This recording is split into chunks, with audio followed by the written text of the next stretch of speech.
guys, what we're going to be looking at today is the difference between having an active guard and how you occupy the space between you and your opponent, and what happens when you don't. And the reason this is important, and this is a great video to put out right now, is because of what was said in the corner in between the rounds of the fight in Rivera's corner, when his corner was telling him, pressure him, go forward. And he said, I can't. He's pressuring me. And I kind of wanted to talk about why he's saying that. And so here we're going to look at the 11th round. And I want you to pay attention to Leo Santa Cruz, right? Look at how he's the one going forward. Look at how he's got his active guard. See how he's shooting that jab at his opponent's guard, right? It's not trying to land it. Look at how far he is away, right? He's going to have to lunge in, but he's occupying his opponent's guard. He's feinting. Look at how when he feints forward, he steps forward, he occupies Rivera, and Rivera is reacting to what he's doing, right? That means that Leo Santa Cruz is controlling Rivera. Every time Leo Santa Cruz puts his hand out like that, Rivera has to react to touch his glove, which means that he's the one being controlled by Leo Santa Cruz, like puppet strings. Think it like that, you know? And then Santa Cruz can go forward, and look at how his opponent, he's off of timing, and he's kind of stumbling backward. He's not on his own rhythm. He's fighting at Leo Santa Cruz's pace.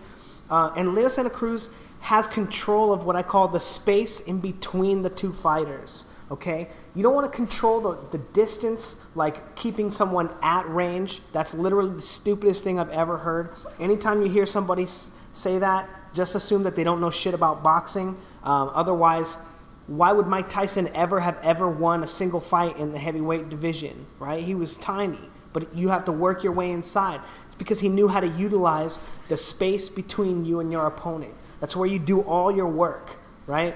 So here, when Leo Santa Cruz is feinting and he's able to throw that right hand for free because he flashes his lead hand, his opponent goes to catch it, and he's able to throw this right hand because he's able to get his opponent out of position.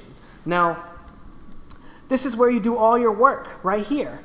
You want to feint your opponent, feint them, probe, give them different looks, keep them thinking about what you're doing, and then get them to react to what you're doing so you can show them something else, so you can land your punch, okay? You're feinting, you're probing, all that movement that you give, your active guard, all of that is that's your work. That's where you get your work done, right? And then the punches that you land, that's dessert. That's your reward for putting in the work, is you get to punch your opponent in the face. That's what you get for feinting and probing, giving your opponent different looks and working hard to land that shot. That's your dessert. Now, as you see, he goes back to controlling the space, right? Just occupying Rivera's guard, feinting him, probing him, touching him with that jab. And look at what he does. He touches him with that jab. He gets Rivera to react, and he brings that punch around the guard. Again, feinting, controlling Rivera, making Rivera do what he wants to do what he wants him to do, and then taking his free punches, taking his dessert, and landing these free shots, you know? Just control him a little bit, put the pressure on, right? And this is what his corner is talking about. This is what Rivera is talking about. I can't pressure him because he's pressuring me. And that's because the fact that if you watch Rivera, he has no active guard. His gloves they're not moving. They're staying in front of his face. He's not moving his head. He's not feinting. He's not probing. All he's doing is reacting to what Santa Cruz is giving him. And look at how every time Santa Cruz comes forward, Rivera has to bring his gloves up, right? Watch him lean on that front foot, and then Rivera has to bring his gloves up and be ready to defend, be ready to catch a punch, be ready to defend himself. And as you see, because of the fact that Rivera doesn't have any control, when he extends and he starts attacking, he's committing to his attacks because this is the only opportunity that he feels, quote-unquote, safe to enter the space between him and Leo Santa Cruz. But he doesn't take that time to set his punches up because he knows he doesn't have any control of that space. And he's not allowed to land any punches. He's not really feinting. He's not really getting any work done, so he's not able to have any dessert. Anyway, that's all I wanted to talk about. And as you see, again, feinting, and he gets to see that his opponent's reacting in a certain way. He's able to control him. He gets him to commit to a defensive measure and then catches him with the left hook and counters him on his own counter. And that's because Rivera has no control over the space between them. He's, like I said, He's completely reactionary with Leo Santa Cruz. He's not feinting. He's not probing. He's not controlling Leo Santa Cruz's guard. And Leo Santa Cruz is able to do whatever he wants.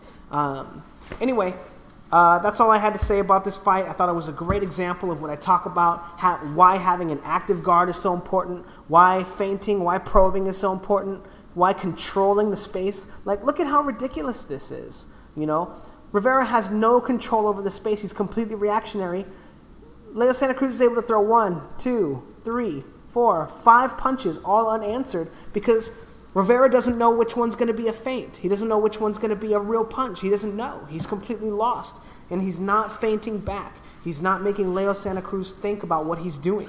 Now, this is so important in boxing because if you have two guys who don't know how to do this, you usually wind up having a slugfest. You usually wind up having two guys just kind of go in there and throw punches, and the fights are over really quickly, and there's no real boxing, you know? You're just like, oh, he's heavy-handed, or he's so much faster, or he's so much tougher, or he's got a better chin, and that's when you hear all these like really crappy colloquialisms. But it's not about that. It's just that neither of those fighters have any skills. And as you see here, Leo Santa Cruz does have those skills. He does know how to pressure. He does know how to feint and probe and give his opponent different looks and control the space between him and his opponent.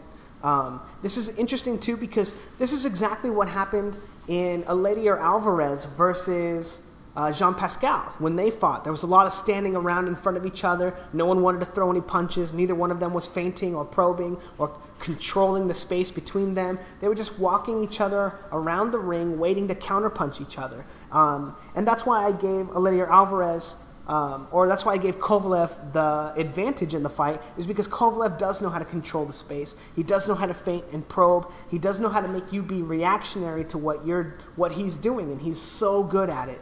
One of the best in all of boxing, probably the best at it.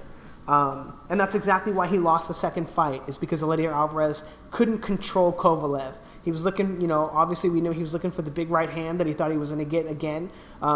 But he wasn't feinting, he wasn't probing, he didn't know how to control Kovalev, and Kovalev was able to control him with his own feints, his own probes, and I'll say the illusion of his power, because as we found out, Kovalev wasn't trying to knock him out anyway, you know, but he had to be worried about that, and so he even let the aspect of the mental side control him as well, and he just fell, you know, insurmountably behind on the cards with no real chance to come back in the fight.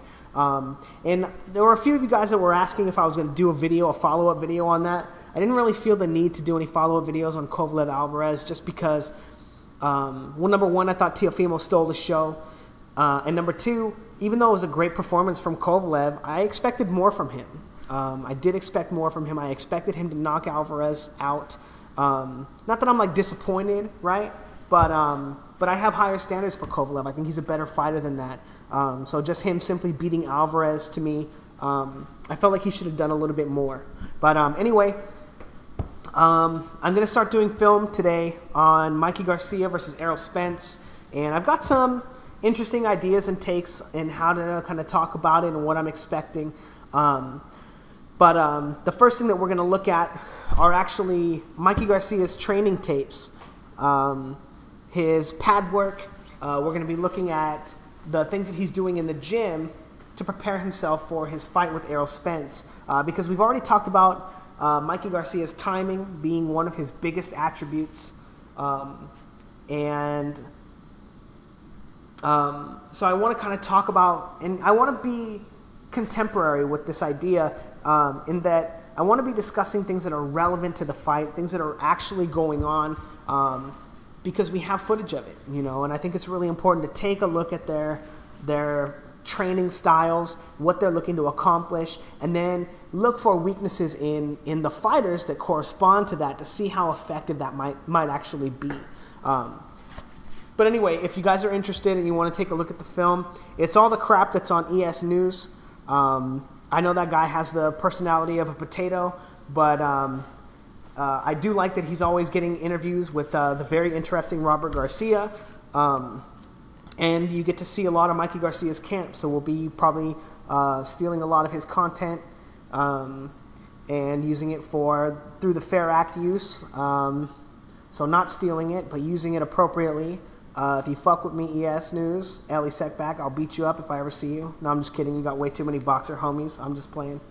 But anyway, that's what we're going to be looking at. We're going to be looking at Mikey Garcia and his fight with Errol Spence. We're going to be looking at the tactics he's going to look to use in the ring and see if they're going to be applicable or how effective they're going to be against him in the ring.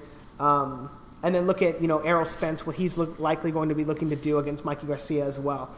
It's going to be a fantastic fight. I'm really, really, really excited. Anyway, let me know what you guys think in the comments below. Don't forget to like, comment, and subscribe and all that stuff. Thanks, guys.